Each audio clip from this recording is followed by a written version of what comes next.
Domani mattina in carcere a Treviso l'interrogatorio di fronte al GIP Piera De Stefani del 18enne arrestato dai carabinieri a Follina è ritenuto uno dei componenti della banda che qualche ora prima aveva rapinato la famiglia di Alessandro Bubola nell'abitazione di Pieve di Soligo.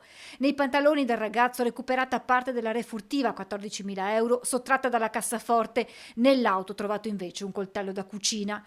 Dall'interrogatorio potrebbero emergere elementi utili alle indagini che proseguono serratissime nel massimo riservo. Restano da individuare gli altri due giovani che hanno preso parte al violento colpo. Continuano nel frattempo gli accertamenti sulla posizione del ragazzo che viaggiava insieme al diciottenne quando è stato intercettato dai militari. Mercoledì sera i coniugi Bubola e i due figli sono rimasti per 15 lunghi minuti in balia dei malviventi, minacciati con coltello e pistola. Il capofamiglia, noto dentista di Pieve, è rimasto ferito al volto dopo la colluttazione proprio con il diciottenne arrestato. Sul suo volto i segni dello scontro. Un incubo e modalità d'azione che hanno immediatamente riportato alla mente l'assalto di 4 banditi un anno fa nella casa della famiglia Doimo a Refrontolo, con madre e figlio minacciati con pistole, poi risultate giocattolo. E infatti il ragazzo arrestato a Follina dopo la rapina in casa Bubola faceva parte della banda entrata in azione nel marzo 2025, all'epoca dei fatti minorenne e denunciato a piede libero. Fin da subito avevo capito che si trattava sicuramente della stessa banda, anche perché agiscono in modo un po'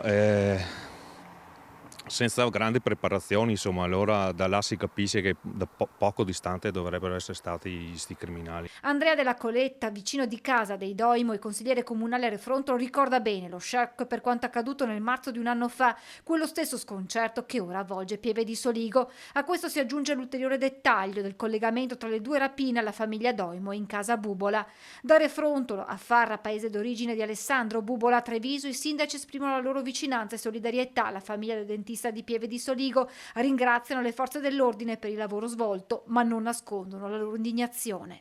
Fatemi ringraziare davvero di cuore le forze dell'ordine che però vedono vanificato il loro lavoro da una legge che evidentemente fa acqua, perché se questa persona che si era già resa protagonista di una rapina altrettanto violenta era libera, cioè significa che qualcosa non funziona. Vorrei arrivare al punto che chi commette dei reati così gravi finisca in galera e dentro ci rimanga. Sapere che questa persona è la stessa che ha rapinato la famiglia di Refrontolo non molto tempo fa particolarmente dispiacere, vuol dire che non si è reso conto di cosa ha commesso prima, persevera nei suoi atti criminali e quindi mi auguro che questa volta si faccia la prigione che deve fare, paghi per le sue colpe. Questo conferma il fatto che ci sia bisogno di un intervento quanto mai legislativo importante affinché situazioni di questo tipo non avvengano più, ma soprattutto che ci sia la certezza della pena. Chi viene preso, a prescindere dal fatto che sia minorenne o che non sia minorenne, va messo in carcere, punto.